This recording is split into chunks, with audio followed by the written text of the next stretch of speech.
Hey everybody, this is Connor and welcome back to another episode on the KaoshKraft server. This is episode 83 I believe, and it's been about a week in between episodes. There's been a lot on my plate and stuff that I'm going to touch today in this episode, but I kind of spoiled it. Take a look. So last time I said, last week, that I was going to get this all cleared away. This roof here, that was all solid dirt and solid stone all the way across there, and it is now cleared out. So this is starting to get into place, and the glass is going to be all across the top here. We're going to build up this side today. So we want to go up 19 more rows, I believe it is. I'll have to count over there again. And I just got a bunch of stuff I want to talk about today, and it is really personal stuff.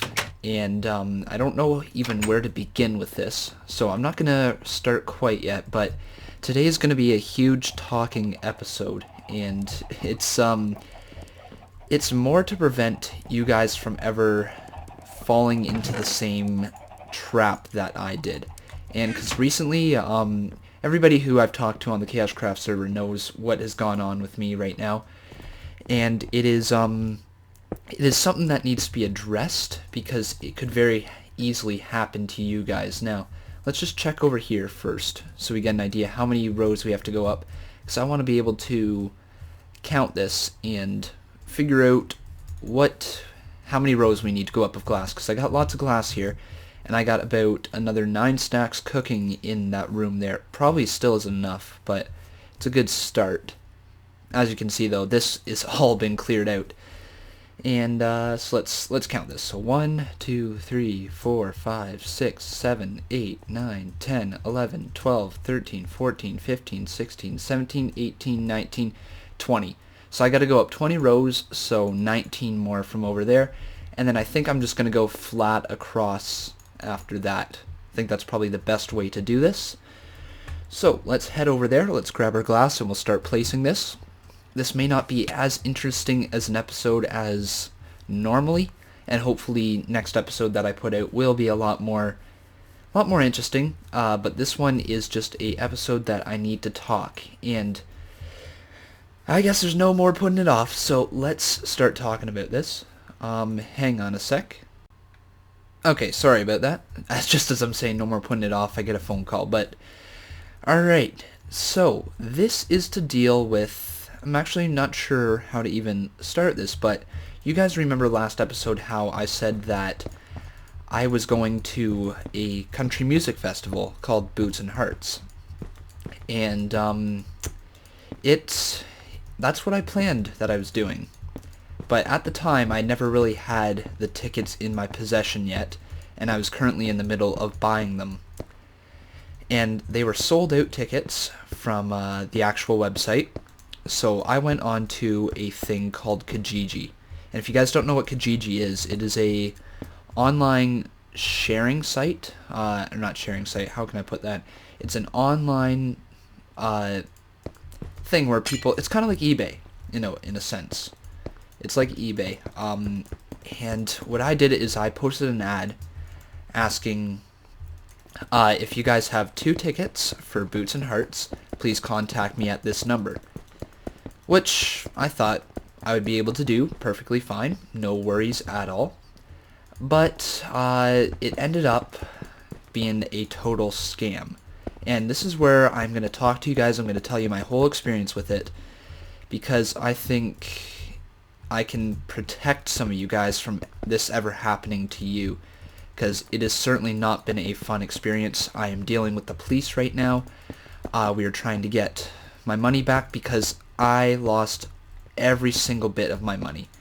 I had $3,180 in my bank account, and it is all gone now. Yeah, the guy scammed me out of $3,180 that I'd been saving up for since the summer to go to university with, and he took it all within a few days.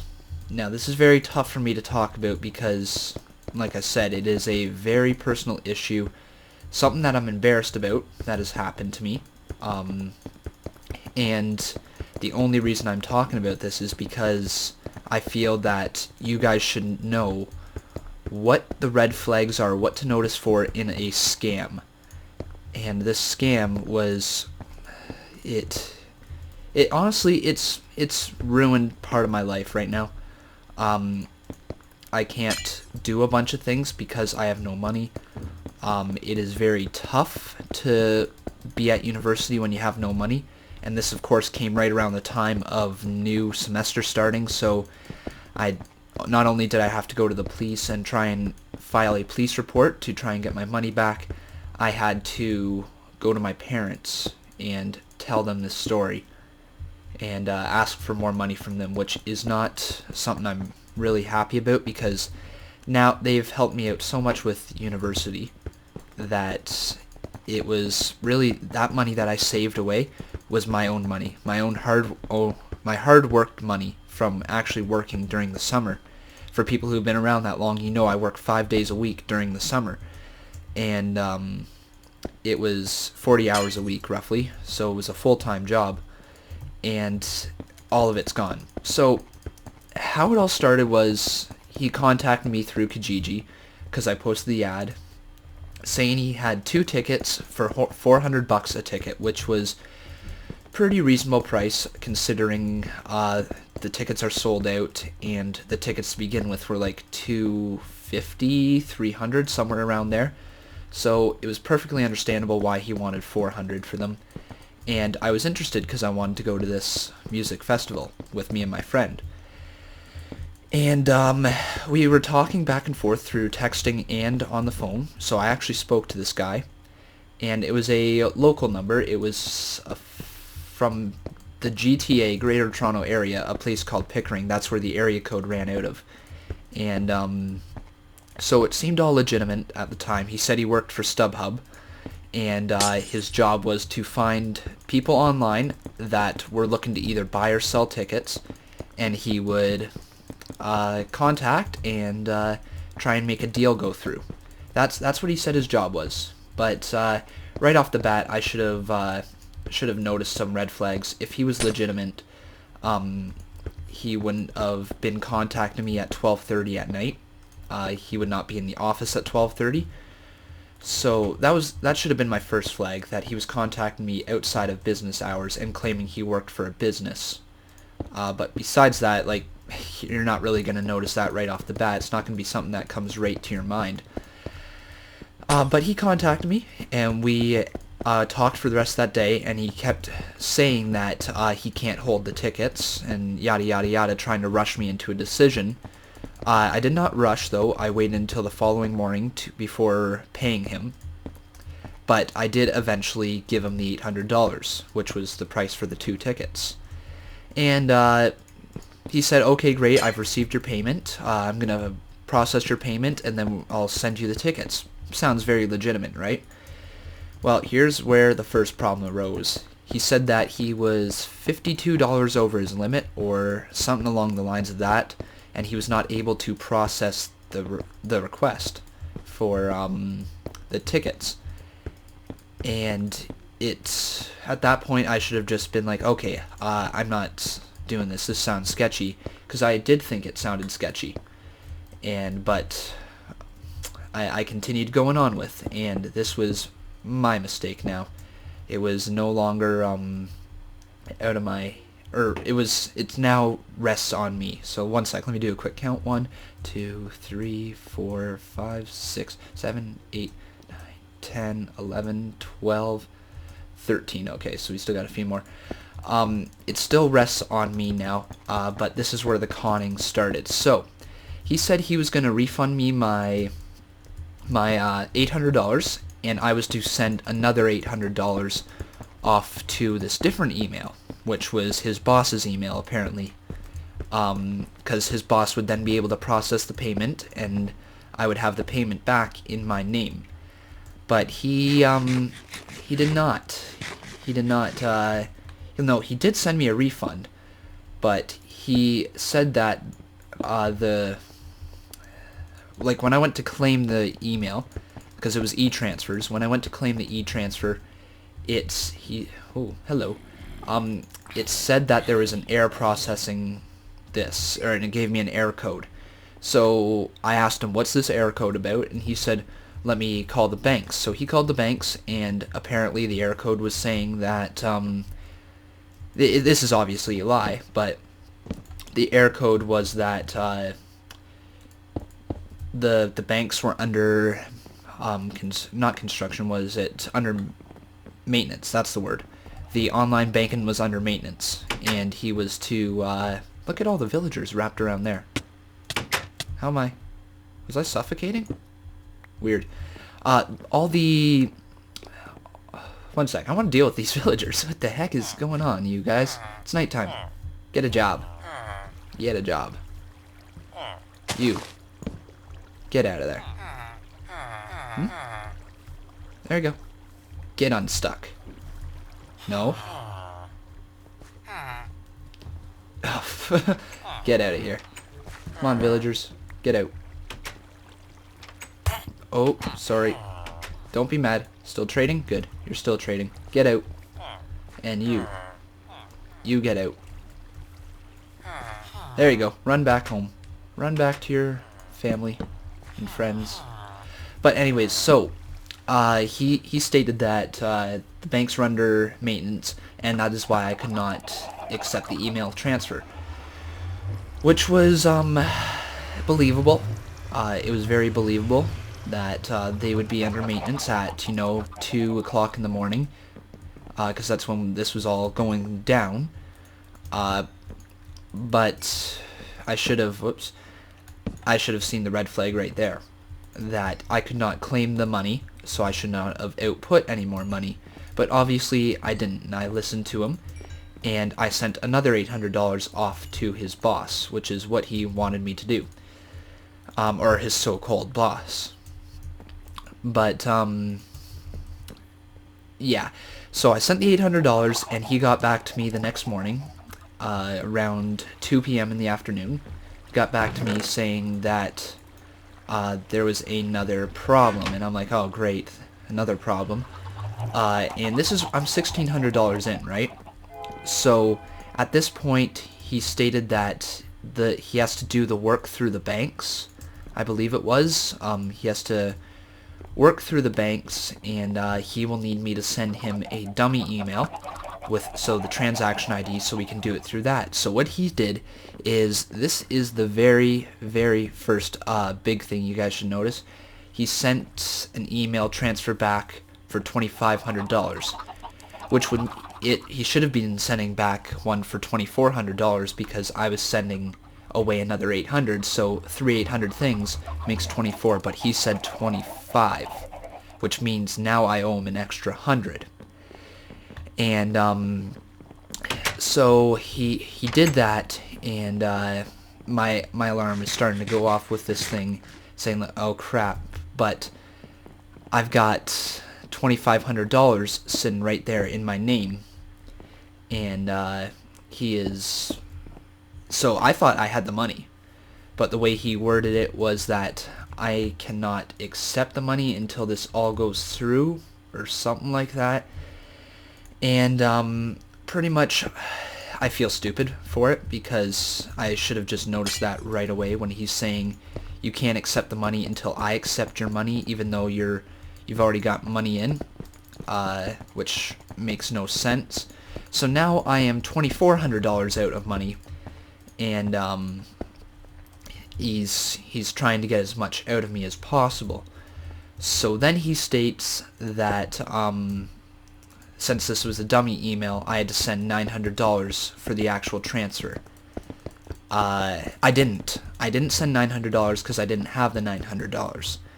And so I said, I don't have $900.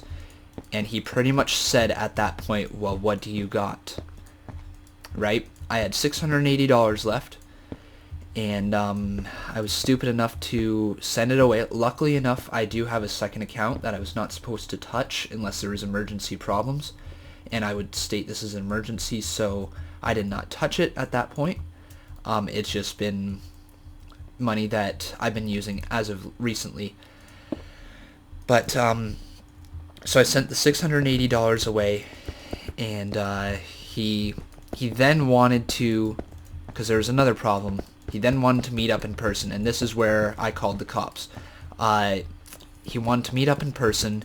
He was going to give me $4,000 cash, and I would have to cover the difference from what he owed me. So like $820, I believe it was, that I would owe him. So he wanted me to send an e-transfer for that. And at that point, I'm just like, okay, hold on. So I called my dad, figured it out, and my dad came down the next day. I was not giving this guy another $1,000, or close to $1,000, $820, because I had no money, and I was not prepared to do that because he's just getting more money out of me. And at this point, I knew I was in deep. This was a scam, and I needed help because I wanted to get out of this by myself, and I clearly was not able to. Because this was starting to get to be a lot of money. I'm just going to count this real quick. So 1, 2, 3, 4, 5, 6, 7, 8, 9, 10, 11, 12, 13, 14, 15, 16, 17, 18, 19. Need to go one more. So I called my dad, and my dad, like, here's the thing though. The guy was still talking to us over the phone, and he was sending texts and everything. So we were still in contact with this guy. And he was acting like he was completely legitimate. And when the fact he said he wanted to do a meetup with me at close to 12:30 at that point when I was dealing with him, when he wants to do a meetup with you at 12:30, that's alarming. My immediate thought is like, holy crap, this guy he's gonna be there with a knife or something, and he's gonna say, give me the $1,000. Like, you know what I mean? He was gonna threaten me, and I was gonna be out another $1,000. So, and I would never ever hear from him again. That was my first thought. But then the second thought was, since he wants to do an e-transfer, he's just not gonna show up. So, got my dad on the phone. We called the police the next morning. My dad came down from my hometown to meet with me and the police. We filed a police report, and pretty much my life, I'm not gonna lie, it's been a living hell over the last this last week, really. It was last Wednesday, so a week tomorrow, that we filed the police report, and it's just not finally being looked into, but finally being done something about. They ran the number that I told them about, and it doesn't match up to anything. So obviously this guy is using a disposable phone. So he just happens to have an area code, and if he's in the country, then great. That means we can do something about it. But if he's not in the country, then I am out $3,180. This is pretty much my savings over the last year, and it's a very, very tough lesson to learn. But at the same time, my dad did say it's an expensive lesson, but the good news is that I'm safe. I'm not hurt in any way. I could have been stupid, and I could have went and met this guy, and I could be, for all I know, I could be seriously hurt or dead right now. That could be the worst case scenario. So it's not all bad. It sucks, but like my dad said, it's an expensive lesson to learn. This is the very last time I do anything online without being face to face or having a parent there or something. Because, like, yeah, I'm 18, I'm an adult, but like I want to be able to do stuff on my own. Right now, it's just that's too much for me to be able to do on my own. I am not quite ready to take that step in life, and it shows because now I have the police involved. I just met with a detective today. I had to sign a bunch of information, like all my banking information, over to them, so they can go and search the records, see where the money that I e-transferred to him ended up. Because every e-transfer there's a paper trail.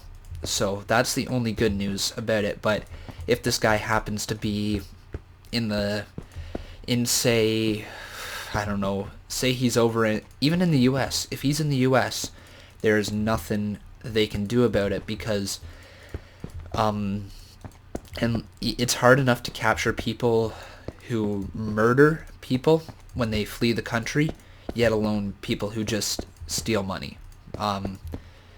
So that is pretty much where I'm sitting at right now. They are doing a full investigation right now with it. They did say this guy, if they do catch this guy, he will be going to jail. I will be getting my money back and possibly suing him for every penny he's got if we do find him. So it could be a blessing in disguise that we find him, and this little bastard, I'm sorry for my language, but this bastard gets his time in jail, and it doesn't happen to anybody ever again. Because right now it is taken a toll on my life. It has been the most stressful point with me living away from home.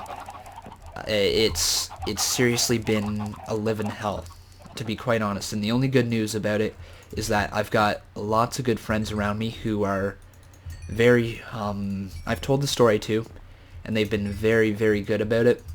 Mainly Adam. He's been pretty much there for me since this has started, so it's great to have friends during this time. And right now it's just pretty. Also, wonder what the guys on the KaoshKraft server have been very nice about it too. I've told them about it, I've ranted about it to them, and they've been there to listen, so it has been good. But mainly this episode isn't to look to get sympathy from you guys because I made a mistake. That's pretty much all it is. I made a mistake, and I want to try to prevent you guys from making the same mistake as I did, because you guys very well could end up finding yourselves in the same predicament where you're looking to buy something online and it seems totally legitimate, and the guy comes off as a complete scam. So just red flags to look for when you're doing stuff online is that if they do send you refunds and they send you a refund for more money than you originally spent, because what's that doing is it's just making you send more money to them, and you're never going to see that money again. Like I said, this is very tough for me to talk about because it's embarrassing. I'm embarrassed that it happened to me because I'm normally one that is very cautious and I think things through before I spend my money. I've always been good at that. But this time around, I just got in my mind that I wanted to go to this concert, and I told my buddy I would find tickets. Once I found the tickets, or thought I found the tickets, I was happy, and I rushed into it before consulting it with my parents or anybody else just to see if this was a scam or not. So guys, what I want to say right now is please be very, very careful when dealing with stuff online, because it's a very nasty place. The online world has become so easy to scam people, especially if you got any sort of money. Like, for all I know, he could have my banking information right now. I don't know what he has. It's just been it's been terrible. I think he probably does have my banking information because I canceled one of the transactions and he still managed to get it. So yeah, I think he does have my banking information. I've ended up changing my banking information and giving that all to the police. It's been tough. Oops. It's been very tough. I just want you guys to know that if this has happened to you guys, if you have been scammed before, you're not the only ones out there. I am lucky enough that I didn't have, say, $7,000 in my bank account, because for all I know, that could all be gone, right? So I'm lucky enough that it was, I don't want to say only, because only $3,000 is a lot of money to me, but I'm lucky it was only $3,180, and it is replaceable. It's not something I can't live without, because I do have, say, like $400 in my separate account, the one that was supposed to be for textbooks and all that. But it has been very, very tough to try and work through, and this is very tough for me to actually speak about. It's very, very embarrassing for me. But that's just what I want to mention to you guys today. I don't think I'm going to let this episode go on much longer because I'm not really in the mood to go back to being all energetic. You can hear it in my voice. It's a very, very tough thing to talk about, and dealing with the police is the first time I've ever had to deal with the police. It's been very, very very scary. That's the best way to put it. But yeah, so I think we're gonna end it off there. I'll have this finished by next episode, and we'll continue to work on the actual inside of the house, maybe, because the village is now complete, by the looks of it. You got that there. Might add in another house right there. And I do eventually maybe want to clear that out so we can have a clear view out to the ocean. But that's about it for today, guys. Future plans that I have for this area is I want to maybe make like a little harbor right here for boats. I think that could look pretty cool. But that's in the future. So a harbor for boats, connect the river right through there, do some terraforming on this place, and make this area look really nice, because it has a lot of potential, this area. Yeah, so that's it for today, guys. Just want to emphasize on the fact, be careful when dealing with stuff online, especially money. It is not easily replaced. Money is probably one of the hardest things you can lose, but if you ever feel in danger, talk to your parents, talk to somebody who can help you out of it, because that's one thing I didn't do until it was almost too late.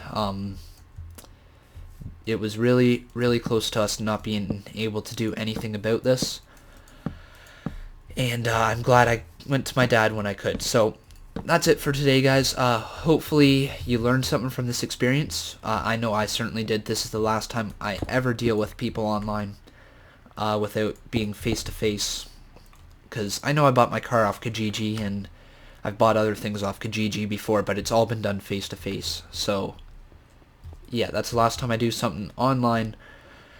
But yeah, hopefully you learned something. Thank you guys very much for watching. Remember, hit a like on this video and share the word around to your friends that online scams are a very real thing, and you can lose a lot of money with it. Protect your friends, protect yourself. That's all I want to say with that. So thank you very much once again, guys, and I'll see you guys next time.